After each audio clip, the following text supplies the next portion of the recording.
नमस्कार, UP bulletin में आपका स्वागत है। मैं हूं आपके साथ निशा शर्मा। आइए यूपी की तमाम खबरों पर एक नजर डालते हैं। सबसे पहली खबर आपको औरैया से बताते हैं। औरैया रोड स्थित प्राचीन हनुमान मंदिर के जीर्णोद्धार और सुविधाओं के विस्तार के लिए शासन ने 1,98,40,000 रुपए की स्वीकृति की है।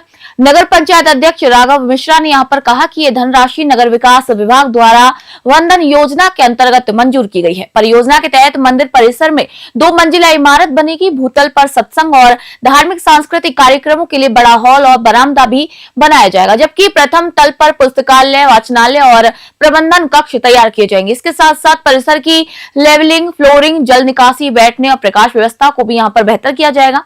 वहीं नगर पंचायत का लक्ष्य है कि नए वर्ष में कार्य शुरू कर 6 माह में परियोजना को पूरा कर लिया जाए। पूर्व में यहाँ पर पुजारी आवास, शौचालय, नाली और ओपन जिम का निर्माण कराया जा चुका है। वहीं इन सुधारों के बाद अब मंदिरों में होने वाले धार्मिक सांस्कृतिक आयोजनों की भी सुविधाएं और बेहतर हो सकेगी। औरैया से आकाश मिश्रा की रिपोर्ट आपको दे रहे हैं।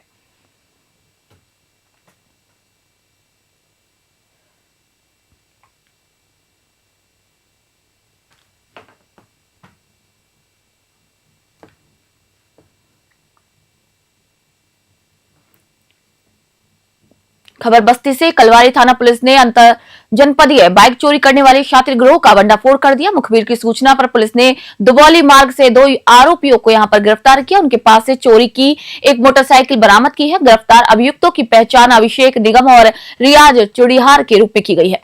पुलिस के मुताबिक अभियुक्त अभिषेक निगम पर विभिन्न थानों में 23 मुकदमे दर्ज हैं, जबकि रियाज चुड़ीहार के खिलाफ 7 आपराधिक मुकदमे दर्ज पाए गए।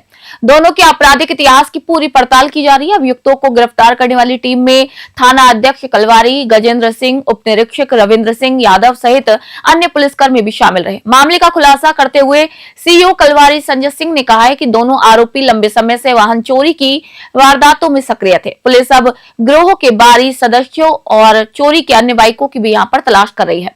बस्ती से दिलीप पांडे की रिपोर्ट आपको दे रहे हैं। थाना कलवारी क्षेत्रांतर्गत श्रीमान पुलिस अधीक्षक महोदय के कुशल निर्देशन में अपराध और अपराधियों के विरुद्ध चलाए जा रहे अभियान में के तहत 25/26 की रात्रि कुसौरी गांव जो कलवारी में पड़ता है, वहां से एक अपाची गाड़ी चोरी की गई थी। इस पर थाना कलवारी द्वारा तत्परता से इसमें कार्रवाई की गई, जिसमें 2 चोर अपाची के साथ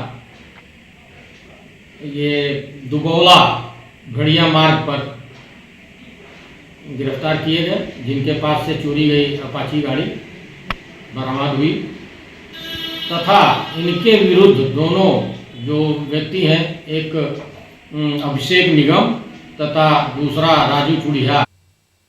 खबर इटावा से आपको बता रहे हैं। वकेवर थाना क्षेत्र के ग्राम सराय मिट्टे में एक दर्दनाक घटना सामने आई। यहां निवासी रजनीकांत उर्फ ने देर रात घर में लगे पंखे से फांसी लगाकर आत्महत्या कर ली। परिवार के मुताबिक उस दिन बड़े बेटे अंश का जन्मदिन मनाया गया था। वहीं समारोह के बाद सभी लोग सो गए, तभी इलू ने फंदा लगाकर जीवन समाप्त कर लिया। कमरे का दरवाजा न खुलने पर पिता रामप्रकाश ने झांक कर देखा तो बेटे को फंदे से लटका हुआ पाया और शोर मचा दिया। सूचना पर चौकी बिजोली और थाना पुलिस के साथ फॉरेंसिक टीम मौके पर पहुंची। कमरे की कुंडी तोड़कर शव को नीचे उतारा गया और पंचनामा भरकर पोस्टमार्टम के लिए इटावा भेजा गया। ग्रामीणों ने यहाँ पर कहा कि घटना के समय मृतक की पत्नी मायके बिहारीपुरा गई हुई थी। सूचना मिलते ही ससुराल जन भी वहां पहुंचे। वहीं घटना के बाद गांव और परिवार में शोक का माहौल है। पुलिस मामले की जांच कर रही है। इटावा से धीरेन्द्र सिंह चौहान की रिपोर्ट आपको बता रहे हैं।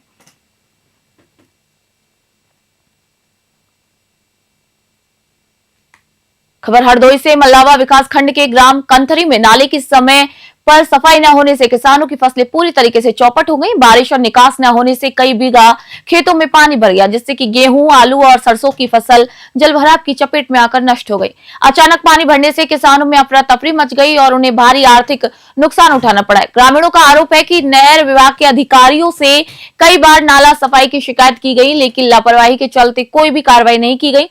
नाले में सिल्ट और कचरा जमा रहने से पानी की निकासी रुक गई और आसपास के खेत में जलमग्न हो गए। वहीं किसानों ने कहा कि यदि समय रहते सफाई हो जाती तो फसलें बच सकती थी। उन्होंने नाले की तत्काल सफाई, नुकसान का सर्वे कराकर मुआवजा देने और जिम्मेदार अधिकारियों पर कार्रवाई की मांग की है। ग्रामीणों ने चेतावनी दी कि समस्या जल्द न सुलझी तो आंदोलन भी हो सकता है। हरदोई से अनिकेत कुमार की रिपोर्ट आपको बता रहे हैं।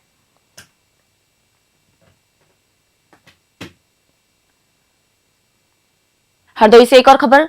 तड़ियावा थाना क्षेत्र के रावल गांव में पुलिस ने रात्रि चौपाल का आयोजन किया। कार्यक्रम में अपर पुलिस अधीक्षक पश्चिमी मातड़ प्रकाश सिंह, सीओ हरियावा अजीत सिंह चौहान और थाना प्रभारी कुलदीप मौजूद रहे। अधिकारियों ने ग्राम प्रहरियों को सजग रहने के निर्देश देते हुए अपराध पर लगाम लगाने के लिए सक्रिय भूमिका निभाने की यहाँ पर अपील की।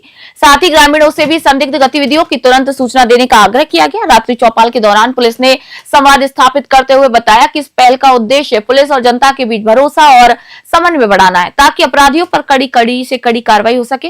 वहीं बढ़ती सर्दी और कोहरे को देखते हुए अपर पुलिस अधीक्षक ने थाना प्रभारी को रात्रि गश्त बढ़ाने और मुखबिर तंत्र को अलर्ट रखने के आदेश दिए हैं। ग्रामीणों ने इस पहल का स्वागत किया और कहा कि रात्रि चौपाल से सुरक्षा का माहौल मजबूत हुआ है। पुलिस ने आश्वस्त किया कि ऐसी बैठकों का सिलसिला आगे भी जारी रहेगा। हरदोई से अनिकेत कुमार की रिपोर्ट आप देख रहे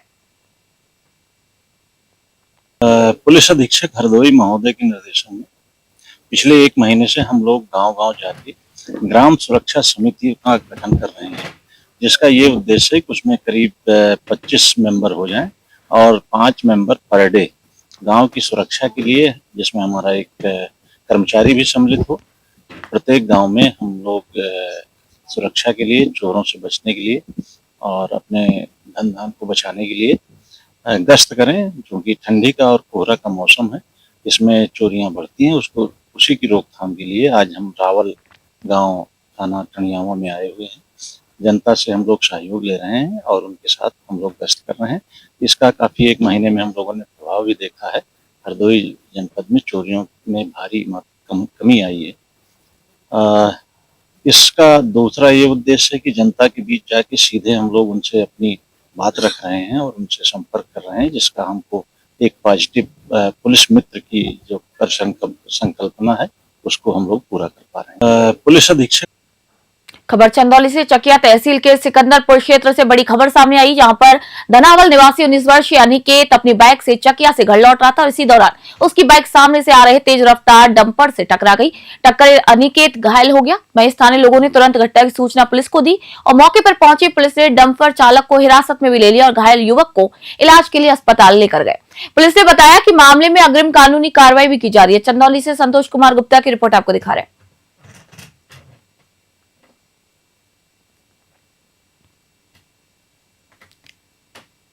खबर सीतापुर से। खैराबाद ब्लॉक के ग्राम सभा नानकारी में प्रशासन ने आज सुबह बड़ी कार्रवाई करते हुए अवैध रूप से बनी 35 कमर्शियल दुकानों को ध्वस्त कर दिया।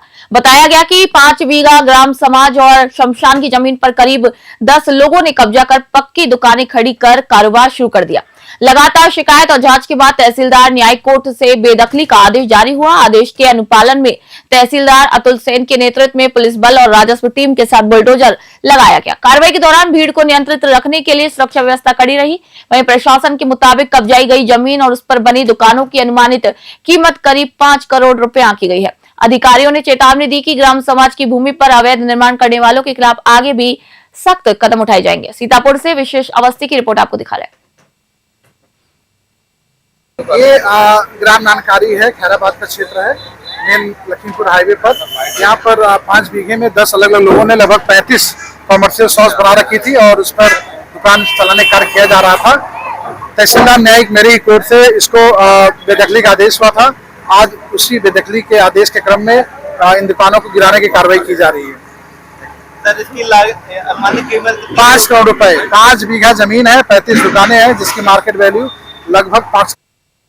खबर चंदौली से। आरपीएफ दिलदार नगर लगातार शराब तस्करी पर ताबड़तोड़ कार्रवाई कर रही है। हाल ही में विभूति एक्सप्रेस के शौचालय में बड़ी मात्रा में अवैध शराब बरामद की गई। ट्रेन पीडीडीयू जंक्शन से चलकर जमानिया जंक्शन की ओर जा रही थी और धीना स्टेशन पर सुपरफास्ट ट्रेन को पास करवाने के लिए रुकी थी। शराब किस स्टेशन से ट्रेन में रखी गई और किसने इसे भेजा, ये बड़ा सवाल बन गया। पीडीडीयू जंक्शन पर शराब तस्करी रोकने की कार्रवाई अक्सर सफल नहीं दिख रही है। ट्रेनों में लगातार अवैध शराब बरामद हो रही है, लेकिन तस्करों का कोई सुराग नहीं मिल पा रहा। पूर्व में मनबड़ शराब तस्करों ने आरपीएफ के 2 जवानों की हत्या भी कर दी थी। अब रेलवे सुरक्षा एजेंसियों की कार्यशैली और पीडीडीओ जीआरपी की चेकिंग पर भी सवाल उठ रहे हैं। शराब तस्करी रोकने के लिए सतर्कता बढ़ाने की जरूरत है। चंदौली से संतोष कुमार गुप्ता की रिपोर्ट आप देख रहे हैं।